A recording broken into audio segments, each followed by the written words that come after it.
So moving on to a subject that you love so very much. After TPS, you played for the Oxford Area High School, the Oxford Hornets, your high school career. Now, do you think that helped you at all in your career?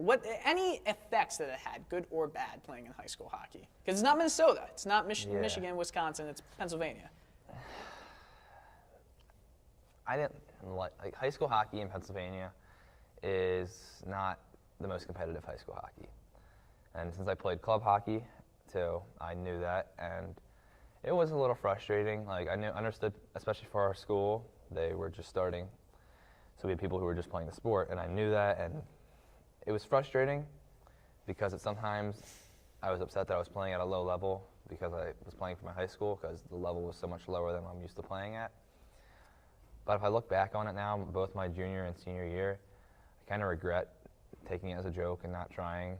I just didn't care enough to try. I look back on it and I kind of wish wow, this could have been different if I tried a little bit harder and cared. But that's one thing I wish I could change about high school hockey, is that I changed my work ethic, especially now, knowing how important it is to try every time you're on the ice and every time you show up to the rink. I wish it was different, but I don't think it affected me. It was just a time I should have looked at it as that, hey, this is time for me to go have fun with my friends. If we win a game, it's great, but if I don't play good, because even if it's a lower level, I just have a bad game, it's high school hockey. And I didn't look at it that way. I looked at it as, wow, this is a joke. I shouldn't be doing this instead, but I wish I could have done something different about it. Now, moving away from the hockey aspect of high school, I mean, you're still a kid, you're still in high school. Just tell us, what's one of some of your favorite memories? Because you and me, we've been friends since I was a sophomore. Yeah. We have some people who are actually watching this right now. We have a live studio audience, two friends of yours as well. But let's just say some memories about memories of my high school, just any high school? Yeah. Anything in high school? Not just hockey. Let's see. My junior year, what was one of my greatest high school memories? It's got to have me in it. Maybe. I didn't do a lot in school. I think it was more out of school, the friends I met. Because I went to Oxford when I was in 7th grade and I left. Well, up till 7th grade, then I left. I came back my junior year, and I kind of knew some people. I knew Jared, Giovanni, who's here. I knew Zach, my neighbor, and I knew the friends I had before. But I've also met a lot of other people, and it was kind of cool that out of school I was able to connect with them easily too and hang out with them outside of school. And just the memories we had outside of school, hanging out all the time and playing street hockey, playing mini hockey, all the stuff we would do was fun. It was just kind of because in school I'd like to focus on my schoolwork, and I would mess around in class, but out of school, playing hockey in the gym with SoCash was fun. The golf team was fun. I just had a good high school. So what was, and still is, because I know what your answer is going to be, favorite thing when you come home from playing in Topeka? Seeing friends and family. That's what I enjoy. I spend all my time either out, my sleep schedule's off. If it's because I hang out with my friends late, right now, it's our break, so sleep it's important, obviously, as an athlete, but I can sleep until 2 o'clock. Yeah. While all my friends are at school and working. So I just when I'm home, I spend time with my family, and then I spend time with my friends, girlfriend, the usual. So currently, right now, you play for the Topeka RoadRunners of the NAHL, the North American Hockey League. You were hoping to be drafted into the United States Hockey League, the USHL. Yes. Unfortunately, that didn't happen, but was there this scenario running through your head, what you would do? Did you have a backup plan if you did not get drafted? So getting drafted to the USHL would it doesn't guarantee you anything. You can get drafted, go to main camp, and they can still cut you. So then I went to Dubuque, the Dubuque Fighting Saints main camp, and was the fourth, their final 4 goalies. But at that camp is where I met Joe Clark, who is our general manager of the Topeka RoadRunners. He runs all the goalie. He is a goalie coach, and works with the goalies particularly.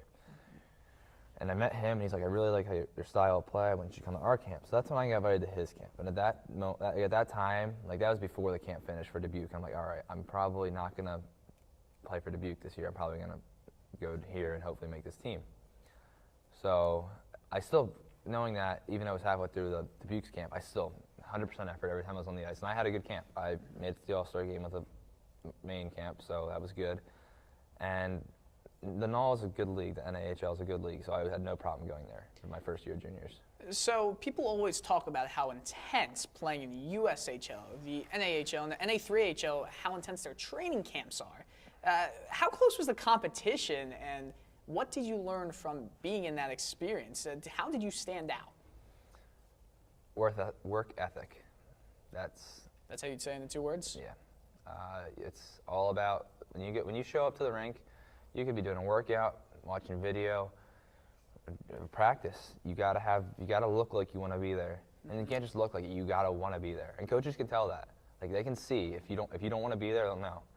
Like we had 3 goalies to start off the year because we were going to cut one of them, and at the end of the day, we cut the goalie who just didn't care. Like good goalie, really good goalie, but just didn't care to be there.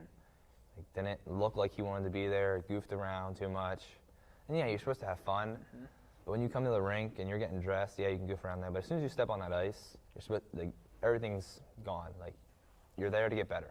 Now, the season has not gone exactly as to plan as Topeka wants it. Right now, you're 6th in the division with 25 points. However, the team seems to be an energetic and fun group of guys. If social media is anything, how do you fit into that group?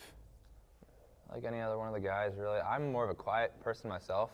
Like I just when I get to the rink myself, I like to be, I like to focus on what's going on that day. I like to get to the rink, do my work for the day, like punch the hours. That's what I like to do. I like to punch my hours, do my work, and then I go home and go to the gym, eat right, get rest, and just prepare for the next day. And we have a great group of guys, but injuries are hurting us right now, which is a big factor, especially in this league. Like we have some unexperienced players playing, which they're not bad players, it's just they're not used to the level we're playing at. So it hurts our whole depth chart right now. But so currently, you're in a 1A, 1B type situation with Mike Rockwell, the other goaltender. Goaltenders they're competitive by nature, but you and Mike seem to be getting along really well. Do you kind of have a relationship where you push each other to the limits to get as good as you possibly can, both of you? Yeah, we're just we're good friends. We don't hold starts against each other. Like if someone starts over someone else, we don't blame them for it. We want them to do good. Like I never hope he does bad when he's playing a game. Like if I'm on the bench, I never hope he gets pulled. Like I want that for my team. I want that for my teammate. But we always room together when we go on road trips. So that kind of built our relationship a little bit. And we're actually really good friends. We joke around a lot. We went Secret Santa shopping with each other. So, we're good friends. We hang out a lot too. What's it like to live in Topeka compared to, say, Oxford, Pennsylvania, or Turku, Finland? It's kind of the same. Like, if I compare Topeka's bigger than Oxford, obviously. Like, it's a bigger city, but there's just nothing. Like, it's kind of the same as Oxford. There's just nothing around to really do it. There's bowling, there's movie theaters, but there's nothing. Unless you go to Kansas City, and we're not allowed to usually do that. Like, there's nothing really to do. But you're like the main attraction. The RoadRunners are like the main attraction of Topeka, correct? Yeah, because there's no other sports teams there. So if people want to come see a sports game, they either go watch a football game or they come see us. And during the winter, we get more and more fans because football season ends. And then compared to Turku, Turku was it's a bigger city. It was a lot more people, a lot more crowded. It was just it's completely different than where I'm living now. Now, the RoadRunners, the entire team seem to put an emphasis on getting to know the fans in the community, from things such as reading books for school-age students or having on-ice days where people can just go to the ice and skate. You're one of the fan favorites that you were telling me beforehand that you are one of the fan favorites. I don't know if anyone else wants to take that crown from you. From the experiences of being around all the fans, do you feel closer to the city of Topeka than if you did not do all those activities? Yeah, well, I like, as a fan favorite, I get along with the kids. And that's one big thing for me is I like to see kids have a good time wherever they're at. I go to schools and read books, and when I see kids that are they're just not looking to have a good time, I'll pick up the pace of reading the book so we can ask some questions to get everybody else involved, because if the kids aren't having fun doing something, like they're kids. They don't have a great attention span, and you just gotta work with that and have fun. So when we go ice skating, like I have lines. We push them on chairs sometimes because they don't like skating. There's lines. I'm telling you, lines of kids sitting on chairs waiting to be pushed around the ice, and it's just kind of get every kid the same chance to have fun. So you are in a different part of your life than when you went to Finland in 10th grade. How does it compare to, now having to leave, now you have a girlfriend, leaving, family and friends? What does that compare to? When you take Finland into example. I think it's completely different.